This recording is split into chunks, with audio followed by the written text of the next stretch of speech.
वज़ीर आला सिंध ने टारगेटेड सब्सिडी प्रोग्राम का आगाज़ कर दिया। मोटरसाइकिल मालिकान को शनाख्ती कार्ड पर सब्सिडी मिलेगी। मोटरसाइकिल और बैंक अकाउंट एक ही शनाख्ती कार्ड पर होना लाजमी करार दिया गया है। वज़ीर आला सिंध ने बताया कि मोटरसाइकिल जिसके नाम पर होगी उसी शख्स का एक्साइज की वेबसाइट पर मोटरसाइकिल नंबर, शनाख्ती कार्ड नंबर और बैंक अकाउंट नंबर डाला जाएगा। बताया कि बाज़ारों के औकात से मुतालिक वफाक को मुशावरत के बाद जवाब देंगे। सारे लोगों का विदाउट एनी ग्लिच ये हम 2000 रुपये ट्रांसफ़र करेंगे। ज़रूरत किस चीज़ की है कि सबसे पहले मोटरसाइकिल अपने नाम पे कराएं, अगर आपके नाम पे नहीं है उसके बगैर पैसे नहीं मिलेंगे। इसलिए कि अगर आपने मोटरसाइकिल किसी और के नाम पे हुई तो आप पहले स्टेप से ही आगे नहीं जाएंगे शनाख्ती कार्ड नंबर पे। या अगर आपने शनाख्ती कार्ड नंबर भी हासिल कर लिया और IBAN डालने की कोशिश की गलत, तब भी मामला ख़राब हो जाएगा।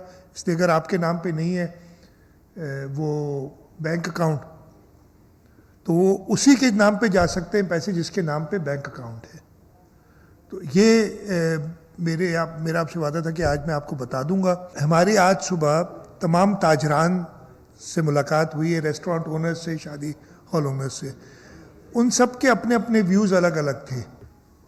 तारिक रोड वाला कहे कि जी मैं इस वक्त बंद करूंगा, और जो ब्रॉड बेसन वाला है वो कहेगा मैं इस वक्त बंद करूंगा, एक ही टाइम देना होगा। तो हम एक कंसेंसस डेवलप करने की कोशिश कर रहे हैं, फिर वो हम फेडरल गवर्नमेंट को इन्फॉर्म कर देंगे अगर कंसेंसस डेवलप हो सका।